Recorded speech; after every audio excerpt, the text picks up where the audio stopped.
Candi Cushman.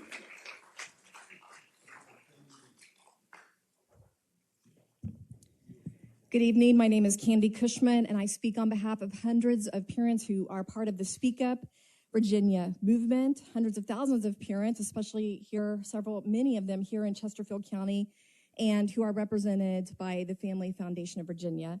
First and foremost, I want to thank all of you. We sincerely thank you for listening to the parents' concerns, to the many citizens who have put forward their concerns. Thank you for taking action to bring forward these policy revisions that respect parents who want to be involved in their children's lives.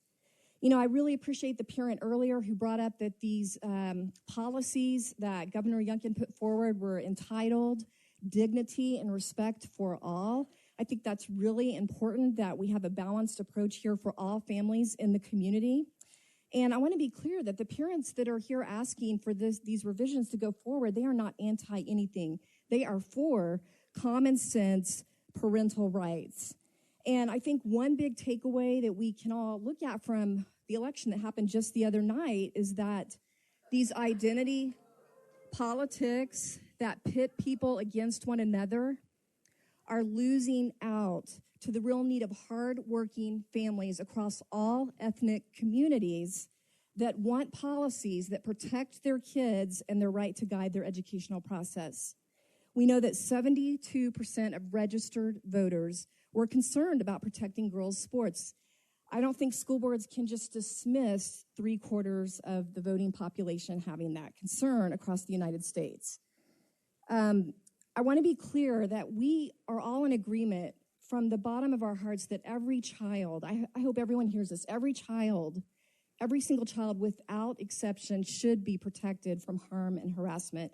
We all agree on that. We feel like there are existing state and local policies that provide comprehensive protection, but right now we're concerned about the existing policies that actually drive a wedge between kids and their parents, and that's counterproductive. It does create more danger and harm for kids, not less. So we appreciate you taking steps to reach a balance and fixing this. I want to emphasize that these concerns are not hypothetical. We know about what happened in Loudoun County with a biological male entering a girl's restroom, a sexual assault happening there. As the parent pointed out earlier, there are incidents of concern with girls' safety and privacy rights being violated right here in Chesterfield in bathroom and locker rooms. So it's not just hypothetical. These are actual things happening. We also know about, I'm sure you've heard about Sage's story, the girl, 15-year-old girl in a Virginia high school who was experimenting with her gender identity at school. The school hid that from her parents. She found herself in the hands of sex traffickers, after she was given access to websites, her parents not knowing anything about this. So I think everybody needs to look at all the perspectives here. There is real harm that can happen and does happen when you cut parents out.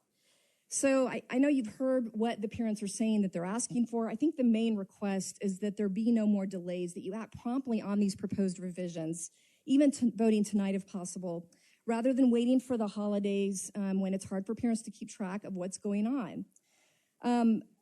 If I have a little bit of extra time, I just want to mention you can't minimize the impact on students. I heard someone previously saying, it doesn't matter because it doesn't affect many students.